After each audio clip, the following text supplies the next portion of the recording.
இன்னைக்கு பார்க்க போறது வந்து விவசாய கணக்கெடுப்பு. சரிங்களா? இந்தியாவில் விவசாய கணக்கெடுப்பு ஒவ்வொரு 5 வருடங்களுக்கு ஒரு முறையும் எடுக்கிறாங்க. இந்த விவசாய கணக்கெடுப்போட நோக்கம் என்னது, முதல் விவசாய கணக்கெடுப்பு எப்ப எடுத்தாங்க, அதோட அடிப்படை கூறு என்னது, விவசாய ஆண்டு என்னது, இதெல்லாம் தான் இன்னைக்கு பார்க்க போறோம். இந்தியாவில் விவசாய கணக்கெடுப்பு 5 வருடங்களுக்கு ஒரு முறை எடுக்கிறாங்க. சரிங்களா? அப்ப இந்தியாவில் மக்கள் தொகை கணக்கெடுப்பு எத்தனை வருடங்களுக்கு ஒரு முறை எடுக்கிறாங்கன்னு கேட்டாங்கன்னா 10 வருடங்களுக்கு. அப்போ விவசாய கணக்கெடுப்பு எத்தனை ஆண்டுகளுக்கு ஒரு முறைன்னு கேட்டீங்கன்னா 5 வருடங்களுக்கு. அடுத்து இதோட நோக்கம் என்னன்னு பாத்தீங்கன்னா, விவசாய புள்ளி விவரங்களை சேகரித்தல், இதுதான் அதனுடைய நோக்கம். முதல் விவசாய கணக்கெடுப்பு எப்ப எடுத்தாங்கன்னு பாத்தீங்கன்னா 1970-71. 10வது விவசாய கணக்கெடுப்பு 2015-16.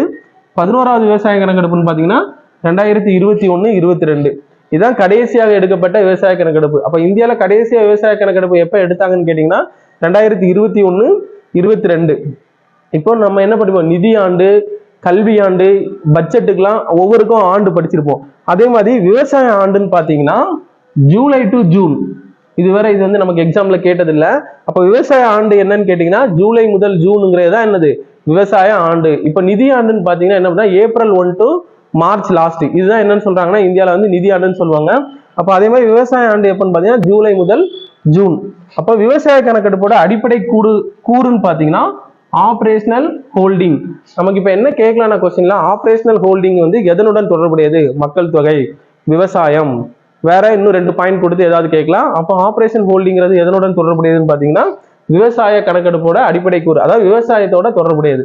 ஓகே, இந்தியாவில வந்து விவசாயிகள் தினம், தேசிய விவசாயிகள் தினம் பாத்தீங்கன்னா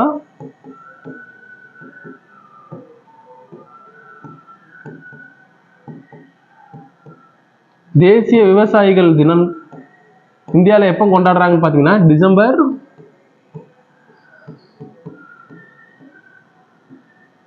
23. சரிங்களா? அப்ப இந்தியாவில தேசிய விவசாயிகள் தினம் கேட்டீங்கன்னா டிசம்பர் 23. இது யாருடைய பிறந்த நாள்னு பாத்தீங்கன்னா சரண் சிங்.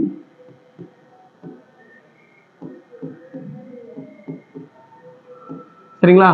இந்த சரண் சிங் யாருன்னா இந்தியாவுல பிரதமராக பதவி வகித்தவர். இவருடைய பிறந்த நாளை தான் இந்தியாவில என்ன பண்றாங்கன்னு பாத்தீங்கன்னா தேசிய விவசாயிகள் தினம் மட்டும் கொண்டாடுறாங்க.